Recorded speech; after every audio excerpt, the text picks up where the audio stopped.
So welcome to K Compete. So நம்ம next budget topics பார்க்கலாம். So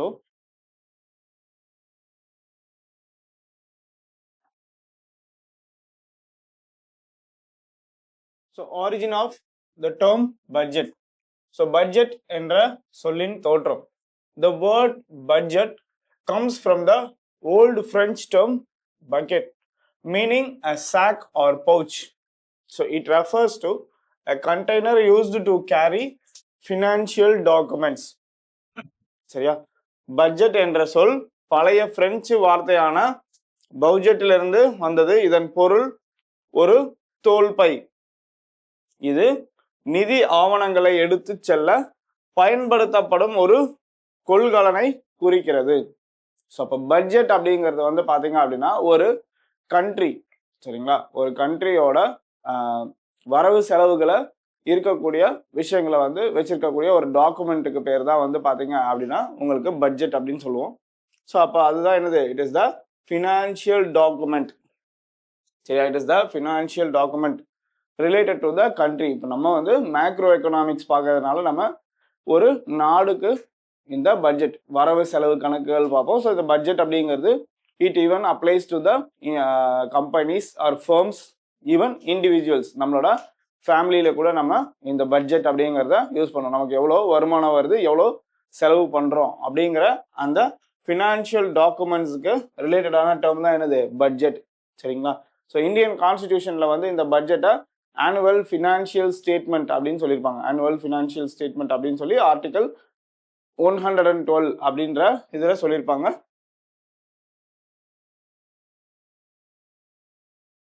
budget and the constitution.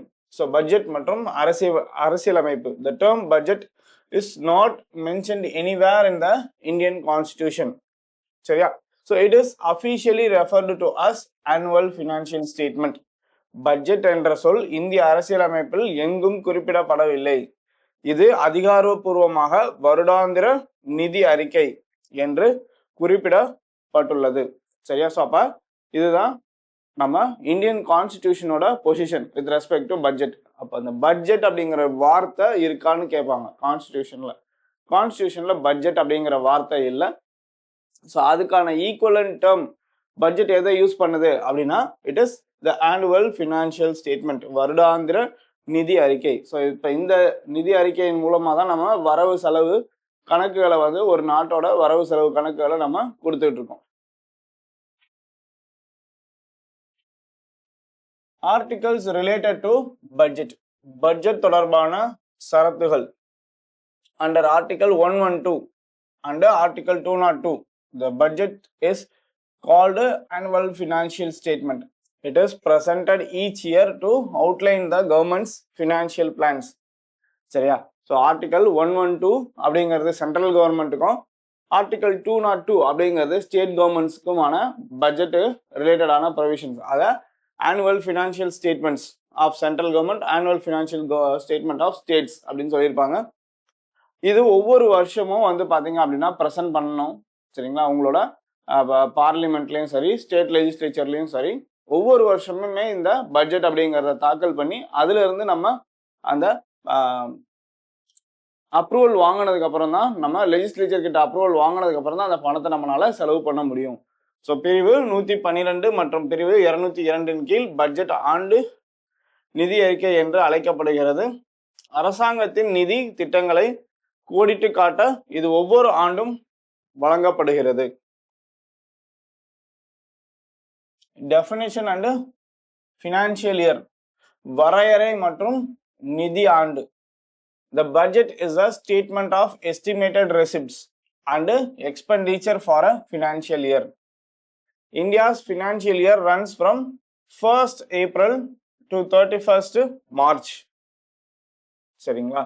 So நீங்கள் இந்த estimate receipts and expenditure அப்படின்னு சொல்லுவோம். Estimate அப்படின்னா நீங்கள் ஒரு கடையில் ஏதோ ஒரு பொருள் வாங்கணும் அப்படின்னா, ஒரு ஆக்சசரிஸ், சரிங்களா, ஒரு கம்ப்யூட்டர் நீங்கள் அசம்பிள் பண்ணணும்னு நினைக்கிறீங்க அப்படின்னா அதுக்கான எல்லா பொருட்களையும் நீங்கள் என்ன பண்ணுவீங்க, அந்த ஒரு 2-3 கடைகளில் போயிட்டு எனக்கு ஒரு எஸ்டிமேஷன் கொடுங்க, எனக்கு இந்தந்த பொருள்லாம் வேணும், எஸ்டிமேஷன் வேணும் அப்படின்னா அவங்க அதுக்கான விலைகளை அவங்க கடையில் அந்த பொருள் எவ்வளோ விலை அப்படிங்கிறத உங்களுக்கு எழுதி கொடுப்பாங்க. ஸோ எஸ்டிமேஷன் அப்படிங்கிறது என்னது, ஒரு நம்ம செலவு பண்ணுறதுக்கு முன்னாடி இவ்வளோ வரும் அப்படிங்கிறத ஒரு முன்னெச்சரிக்கையாகவே நம்ம முடிவு பண்ணுறதுக்கு பேர் தான் எஸ்டிமேஷன். சரியா? அது ஆக்சுவல் கிடையாது, செலவானது கிடையாது. இட் இஸ் எஸ்டிமேட்டட் அப்படின்னு சொல்கிறோம். ஸோ அப்போ பட்ஜெட் என்பது ஒரு நிதியாண்டிற்கான மதிப்பிடப்பட்ட ரசீதுகள் மற்றும் செலவினங்களின் அறிக்கையாகும். ஸோ அப்போ செலவு பண்ணுறதுக்கு முன்னாடியே நம்ம அதை ஒரு அனாலிசிஸ் பண்ணுறதுக்காக இந்த எஸ்டிமேட்ஸ் தேவைப்படுது. ஸோ அப்போ இந்த பட்ஜெட் அப்படிங்கிறது என்ன பண்ணுறாங்க, அதில் இந்த வருஷம் நமக்கு இவ்வளோ வருமானம் வரும், இவ்வளோ நம்ம செலவு பண்ண போகிறோம் அப்படிங்கிறத ஒரு முன்கூட்டியே ஒரு அறிவிப்பாக கொடுக்கறதுக்கு பேர் தான் பட்ஜெட்டு. இந்த ஒரு வருஷம் அப்படிங்கிறது இந்தியன் கவர்மெண்ட் எதை ஃபாலோ பண்ணுது அப்படின்னா 1st April to 31st March. So நீங்கள் கவர்மெண்ட்டில் இந்த சர்டிஃபிகேட்லாம் வாங்கியிருக்கீங்க அப்படின்னா அதில் வந்து பார்த்தீங்க அப்படின்னா இந்த financial year so valid up to அப்படின்னு சொல்லிட்டு கீழே வேலிடிட்டி வந்து பீரியட் போட்டிருப்பாங்க. ஸோ அதில் ஃபினான்ஷியல் இயர் இதை தான் மென்ஷன் பண்ணியிருப்பாங்க. ஸோ 1st April இப்போ இந்த வருஷம் வாங்கியிருக்கீங்க அப்படின்னா அது 1st April 2025 to 31st March 2026 வரைக்கும் தான் இது வேலிடு அப்படிங்கிறத சொல்லுவாங்க. அப்போ இயர், அந்த ஃபினான்ஷியல் இயர் அப்படிங்கிறது இது என்னன்றத பார்த்து வச்சுக்கணும். சரியா? ஸோ இந்தியாவின் நிதி ஆண்டு April 1 முதல் March 31 வரை நீடிக்கும். சரியா? அந்த 1 year பீரியடுங்கிறது இதுதான். ஸோ இதையும் நம்ம ஞாபகம் வச்சுக்கணும். நெக்ஸ்ட் டியூவல் பட்ஜெட் சிஸ்டம், இரட்டை பட்ஜெட் அமைப்பு. சரியா? Since 1924, India has a dual budget system, general budget and a railway budget. This was based on the recommendations of Acworth Committee 1921. So அப்போ இந்தியாவில் பட்ஜெட் அப்படிங்கிறது வந்து பார்த்தீங்க அப்படின்னா முதல்ல இந்த 1921 இந்த ஆக்வர்த் குழு, ஆக்வர்த் கமிட்டி, ஸோ இவங்க என்ன பண்ணியிருந்திருப்பாங்கன்னா அந்த டைமில் வந்து பிரிட்டிஷ் பீரியடில் மெஜாரிட்டி ஆஃப் எக்ஸ்பெண்டிச்சர் வந்து பார்த்தீங்க அப்படின்னா இந்த மாதிரி ஒரு ரயில்வேஸ் அசட்ஸ் கிரியேட் பண்ணுறதுல தான் இருந்திருக்கும். சரியா? ஸோ அதனால அதை வந்து ஒரு செப்பரேட்டான ஒரு பட்ஜெட்டாகவும் மித்த இருக்கிற எல்லா டிபார்ட்மெண்ட்டையும் சேர்ந்து ஒரு பட்ஜெட்டாக அவங்க பிரிட்டிஷ் பீரியடில் இன்ட்ரடியூஸ் பண்ணியிருப்பாங்க. அதை நம்ம என்ன பண்ணியிருந்திருப்போம், நம்மளோட போஸ்ட் இண்டிபெண்டன்ஸ் பீரியட்லேயும் நம்ம அதை அப்படியே ஃபாலோ பண்ணிகிட்டே வந்திருப்போம். இப்போ ரீசெண்டாக தான் வந்து பார்த்தீங்க அப்படின்னா 2017 உங்களுக்கு இந்த 2 பட்ஜெட் இந்த மாதிரி டியூவல் பட்ஜெட் இல்லாமல் நம்ம என்ன பண்ணோம், சிங்கிள் பட்ஜெட். ஏன்னா இன்னைக்கு ரயில்வேஸ் அப்படிங்கிறது though it is a very high expenditure and revenue சம்மந்தப்பட்ட விஷயமா இருந்தால் கூட அதை விட நிறைய ஃபீல்டு வந்து நம்ம இப்போ ஃபோக்கஸ் பண்ணுறோம். ஸோ அப்போ அதை விட நமக்கு நிறைய ரெசிப்ட்ஸ் எக்ஸ்பெண்டிச்சர்லாம் நம்ம ஃபாலோ பண்ணுறதுனால அதையும் என்ன பண்ணிட்டாங்க, இந்த ஜென்ரல் பட்ஜெட்டுக்குள்ளேயே இன்க்ளூட் பண்ணிட்டாங்க இந்த இயர் 2017. ஸோ அப்போ 2017 பட்ஜெட்லேருந்து என்ன பண்ணுறாங்க, ஒரே சிங்கிள் பட்ஜெட் தான் வருது. ஸோ 1924 எப்போ வரைக்கும் அந்த டியூவல் பட்ஜெட் இருந்தது அப்படின்னு கேட்பாங்க. ஸோ அப்போ 1924 முதல் இந்தியாவில் இரட்டை பட்ஜெட் அமைப்பு இருந்தது, பொது பட்ஜெட் மற்றும் ரயில்வே பட்ஜெட். சரியா?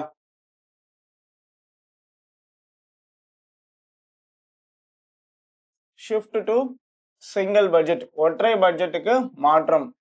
இன் 2017 Indian budget merged the railway budget and general budget into a single budget. The change followed the Bibek-Debroy committee report on railway restructuring. So அப்போ இங்கே இந்த கமிட்டி வந்து பார்த்து வச்சுக்காங்க, பிபேக் தேப்ராய் கமிட்டி. சரியா? ஸோ இது 2014 இந்த ரயில்வே ரீஸ்ட்ரக்சரிங் அதுக்காக கொண்டு வந்த ஒரு கமிட்டி. ஸோ அப்போ அவங்க என்ன பண்ணியிருந்திருப்பாங்க, இந்த ரயில்வே பட்ஜெட்டை நீங்கள் செப்பரேட் பட்ஜெட்டாக வைக்க வேண்டாம், ஸோ அதையும் நீங்கள் ஜென்ரல் பட்ஜெட்டோட ஆட் பண்ணிருங்க அப்படின்னு சொல்லிட்டு 2004 அப்பாயின்ட் பண்ண இந்த கமிட்டி ரெக்கமெண்ட் பண்ணியிருப்பாங்க. ஸோ அதை பேஸ் பண்ணி 2017 வந்து பார்த்தீங்க அப்படின்னா இவங்க இந்த விஷயத்த பண்ணியிருப்பாங்க. ஸோ 2017 இந்தியாவில் ரயில்வே மற்றும் பொது பட்ஜெட்டுகள் ஒன்றாக இணைக்கப்பட்டது. ரயில்வே மறுசீரமைப்பு குறித்த பிபேக் தேப்ராய் குழுவின் அறிக்கை தொடர்ந்து இந்த மாற்றம் ஏற்பட்டது. ஸோ அப்போ இந்த கமிட்டி இது எதுக்காக வந்தது அப்படிங்கிறதையும் கேட்கலாம். சரியா? இதோட அவுட்கம் என்ன, இம்பேக்ட் என்ன அப்படிங்கிறதையும் கேட்கலாம். ஸோ அதெல்லாம் நம்ம ஞாபகம் வச்சுக்கணும். ஸோ ஃபர்ஸ்ட் கம்பைன்டு பட்ஜெட், முதல் ஒருங்கிணைந்த budget. Arun Jaitley was the first finance minister to present the unified union budget. So அப்போ இந்த மாதிரி ஃபேக்ட்ஸும் நம்ம பார்த்துக்கணும். ஸோ 2017 அந்த காலகட்டத்தில் யார் ஃபினான்ஸ் மினிஸ்டர் அப்படின்னா உங்களோட அருண் ஜேட்லி. ஸோ அவர் தான் என்ன பண்ணியிருந்திருப்பார், அவரோட காலகட்டத்தில் தான் இந்த ஜென்ரல் பட்ஜெட்டையும் ரயில்வே பட்ஜெட்டையும் மர்ஜ் பண்ணி ஒரே பட்ஜெட்டாக வந்து ரிலீஸ் பண்ணியிருப்பாங்க. This combined budget was presented in 2017. So 2017 ஆண்டு சரியா உங்களுக்கு இந்த கம்பைன்டு பட்ஜெட் வந்திருக்கும். ஸோ ஒருங்கிணைந்த மத்திய பட்ஜெட்டை வழங்கிய முதல் நிதி அமைச்சர் அருண் ஜேட்லி ஆவார். இந்த ஒருங்கிணைந்த பட்ஜெட் 2017 சமர்ப்பிக்கப்பட்டது. ஸோ இந்த மாதிரி ஃபேக்சுவலான விஷயங்களும் நம்ம கொஞ்சம் பார்த்துக்கணும். Next stage 1 budget presentation. So நிலை 1 பட்ஜெட் விளக்க காட்சி. ஸோ இந்த finance minister presents the budget to the parliament under article 112. This marks the beginning of the budget process. சரியா? ஸோ அப்போ இந்த பட்ஜெட் அப்படிங்கிறது யாரு பார்லிமெண்ட்ல ப்ரெசென்ட் பண்ணுவாங்க அப்படின்னா it is the role of finance minister to present the budget in the parliament. அப்போ நிதி அமைச்சர் தான் என்ன பண்ணுவாங்க, இந்த பட்ஜெட்டை பார்லிமெண்ட்ல தாக்கல் பண்ணுவாங்க. பார்லிமெண்ட்லயோ ஸ்டேட் லெஜிஸ்லேச்சர்ல வந்து பாத்தீங்க அப்படின்னா இங்கேயும் இருக்க ஃபினான்ஸ் மினிஸ்டர்ஸ் வந்து இந்த பட்ஜெட் அப்படிங்கிறத தாக்கல் பண்ணுவாங்க. ஸோ அப்போ அதை பேஸ் பண்ணி தான் உங்களுக்கு அதுக்கடுத்து வரக்கூடிய இந்த பட்ஜெட் டிஸ்கஷன்ஸ் அப்படிங்கிறது நடக்கும்.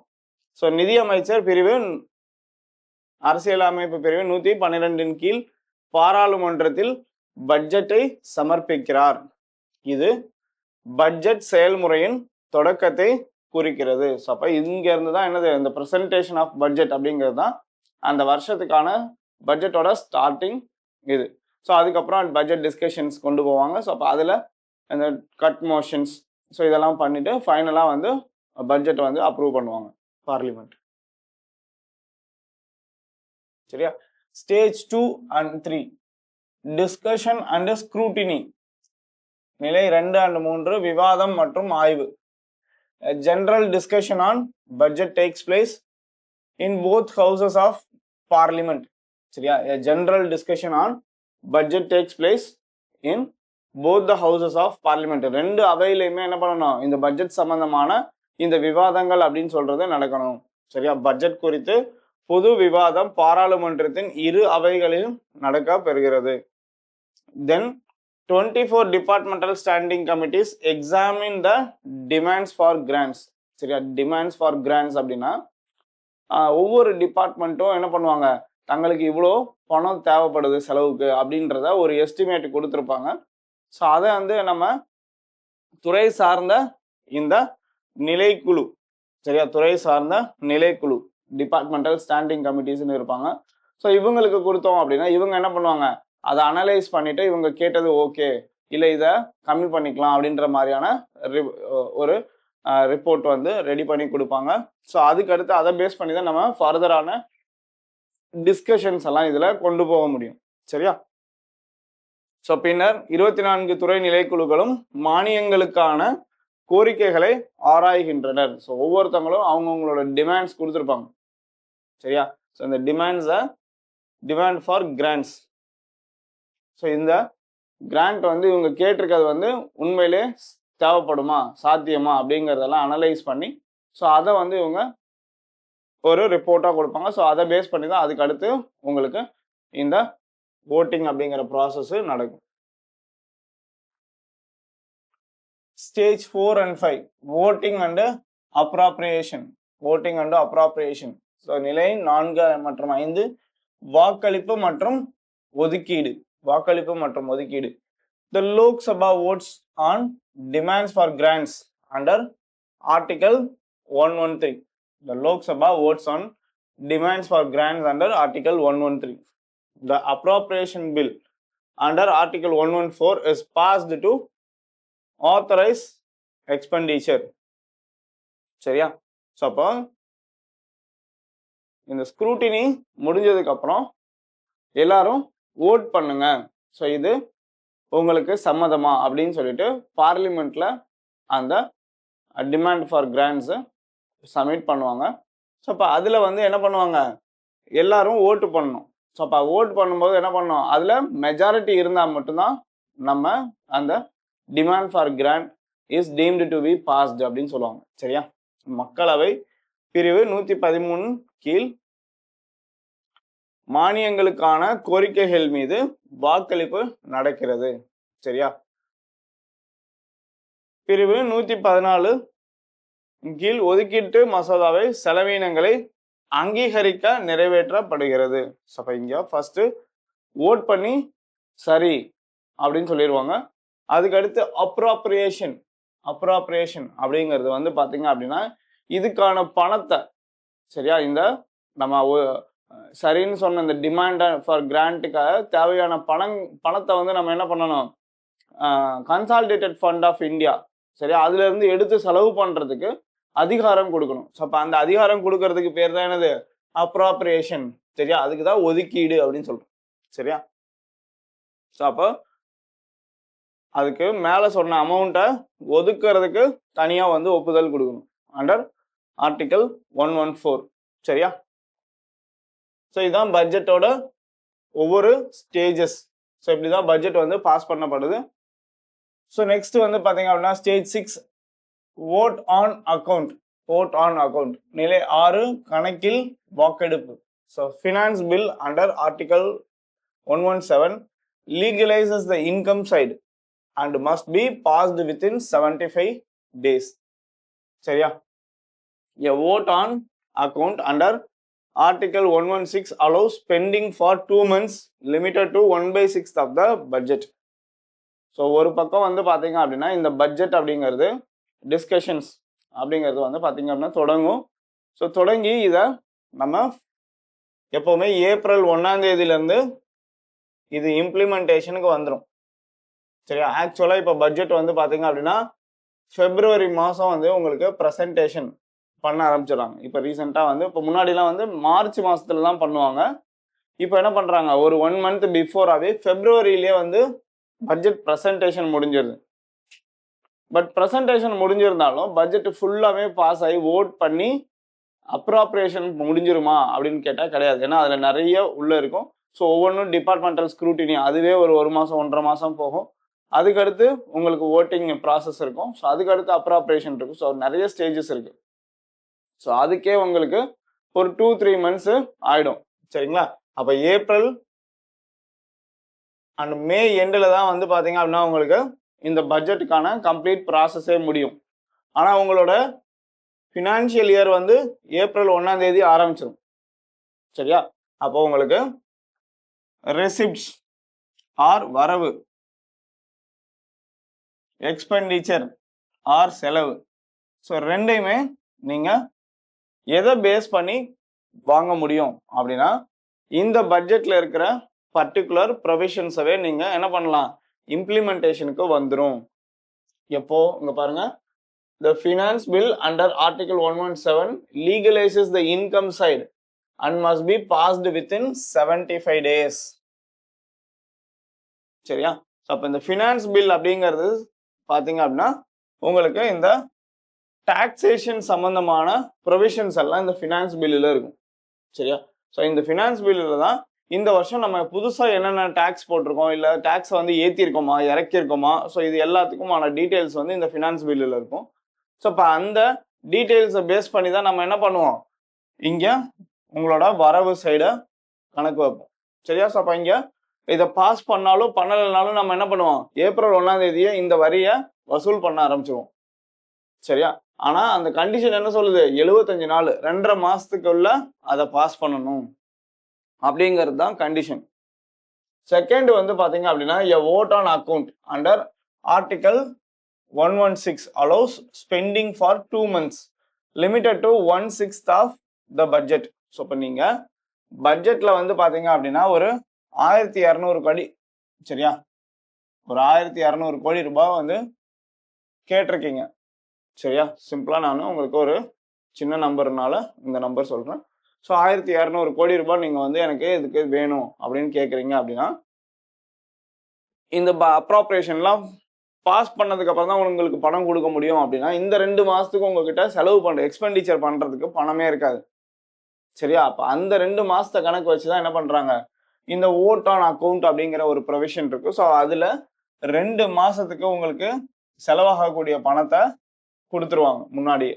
சரியா? பில்லு பாஸ் பண்றது மாதிரி எவ்வளவு அமௌண்ட் கொடுப்பாங்க அப்படின்னா நீங்க டோட்டலா கேட்டதுல இருந்து 1/6 சரியா 1/6 of the amount will be given to you. So அப்ப இதுல 1/6 அப்படின்னு சொல்ற மாதிரி டிவைடட் பை 6 அப்படின்னா 200 கோடி ரூபாய் உங்களுக்கு இந்த 2 மாசம் செலவு பண்றதுக்கு கொடுத்துருவாங்க. ஸோ அப்ப இப்படிதான் வந்து பாத்தீங்க அப்படின்னா உங்களோட பட்ஜெட் ஃபைனல் ஸ்டேஜுக்கு ரீச் ஆகும். சரியா? பாசிங் ஆஃப் இந்த ஃபினான்ஸ் பில் வித்தின் 75 days. சரியா? ஸோ அது வரைக்கும் நீங்க ரெவென்யூ சைடை கலெக்ட் பண்றதெல்லாம் யூஸ் பண்ணிக்கலாம். நெக்ஸ்ட் ஓட் ஆன் அக்கவுண்ட் அப்படிங்கிறதுல ஆர்டிகல் 116 என்ன சொல்லுது, spending for 2 months will be given to the government. சரியா? 1/6 of the amount will be given to the government for spending 2 months expenditure. So இதுதான் மேஜரான விஷயம். ஸோ ஓட் ஆன் அக்கவுண்ட் அப்படிங்கிறது இதுதான். So பிரிவு 117 கீழ் நிதி மசோதா வருமான பக்கத்தை சட்டப்பூர்வமாக்குகிறது மற்றும் 75 நாட்களுக்கு உள் அது நிறைவேற்றப்பட வேண்டும். பிரிவு 116 கீழ் கணக்கிற்கான வாக்கெடுப்பு 2 மாதங்களுக்கு செலவழிக்க அனுமதிக்கிறது. இது பட்ஜெட்டில் 1/6 அமௌண்ட் வந்து கொடுப்பாங்க. சரிங்களா? ஸோ இதுதான் ஓட் ஆன் அக்கவுண்ட் அப்படிங்கிறது. So thank you.